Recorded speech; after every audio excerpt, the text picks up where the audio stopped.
इसका अर्थ है पूजा। तो जो एक बार श्रोतापन्न हो गया ना,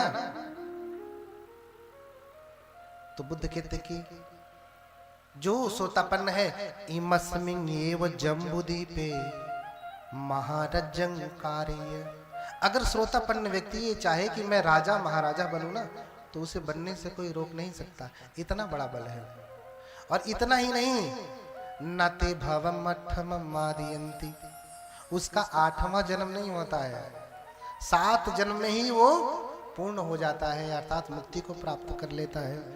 तो बाकी सकृदागामी अनागामी और अरहत की तो बात ही छोड़ दीजिए। सुमेध त्वं न जानासि दीपंकर तथागत। तुम दीपंकर बुद्ध के बारे में नहीं जान रहे क्या? नहीं जान रहे क्या? उनके भिक्षु सहित हमने यहाँ पे दान के लिए निमंत्रण दिया है और भगवान बुद्ध आ रहे हैं उन्हीं के लिए। तस्सागमनंगथाय मग्गम सोधेम चक्षुमा। हे चक्षुमान, उन्हीं के आगमन के लिए हम लोग ये रास्ता बना रहे हैं, रास्ते का शोधन कर रहे हैं, क्योंकि रास्ता गड़बड़ था, कीचड़ था। और भगवान बुद्ध अपने संघ के साथ आएंगे, उनके पैरों में कीचड़ लग जाएगा, तो हम गांव वालों के लिए, नगर वालों के लिए अपराध हो जाएगा। देखिए, किसी किसी के यहाँ पे साधु संत बुलाने पे भी नहीं आ पाते हैं, श्रमण बुलाने पर भी नहीं आ पाते हैं।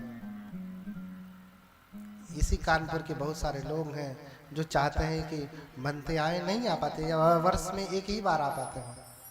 अब इसी में जो जिसका जितना दर्शन हो जाए उतना ही, फिर आना जल्दी नहीं हो पाता है। और किसी किसी के यहाँ अपने आप ही संयोग से पहुंच जाते हैं। हाँ, तो जिसका जैसा पुण्य होता है, अपने आप समणानंच दर्शनम, श्रमणों का दर्शन होता है। हाँ, तो तस्सागमन थाय मग्गम सोधेम चक्षुम। उनके आगमन के लिए हम लोगों ने ये रास्ता बनाना शुरू किया है। अगर आएंगे तो उनके पैरों में कीचड़ लग जाएगा, तो ये ठीक नहीं होगा। भगवान बुद्ध के पैरों में कीचड़ न लगे, इसलिए हम लोग रास्ता बना रहे हैं। तो सुमेध जब सुनते हैं तो बुद्ध होती सद्दं सुत्वा पीति पामोज तावदे सक भावेन संठातुम नेव सखी गुणप्यो।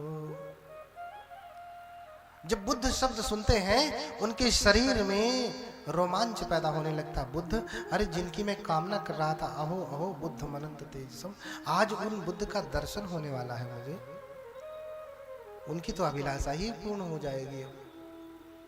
तो बुद्ध आ रहे हैं, सुन करके उनके पूरे शरीर में जो रोम है ना, लोम हंस जातो, एक एक रोएं, गूज बम कहते हैं ना, एक एक रोएं खड़े हो जाते हैं श्रद्धा से कि आज मुझे भगवान का दर्शन होगा। तो मैं क्या करूं उनके स्वागत में, उनके सत्कार में, उनकी सेवा में। हाँ, तो लाओ मुझे भी थोड़ा सा जगह दे दो, मैं भी रास्ता बनाऊं। इतिवत्वान कत्वान, ऐसा कह करके याचित्वान पते सकं, उन लोगों से थोड़ी सी जगह मांगते, मुझे भी दो, मैं भी थोड़ा रास्ता बना दूं, सहयोग करूं। लभित्वा विषमंठानम समंकातुम समारवी,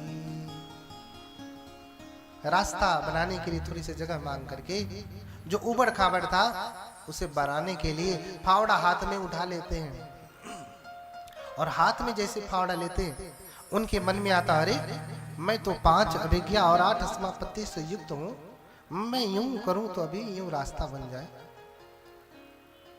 हाँ, देखिए हमारे इसी खोपड़ी में 2 मन होता है, एक बिगाड़ता है, एक समझाता है, एक भ्रम में डालता है, एक भ्रम का समाधान करता है, एक प्रश्न पूछता है, एक उत्तर देता है, एक कहता है ये सही, तो एक कहता नहीं ये सही। तो ये हमें 2 ही प्रतीत हो पाते हैं। वैसे भगवान ने 121 टाइप के चित्त बताए हैं।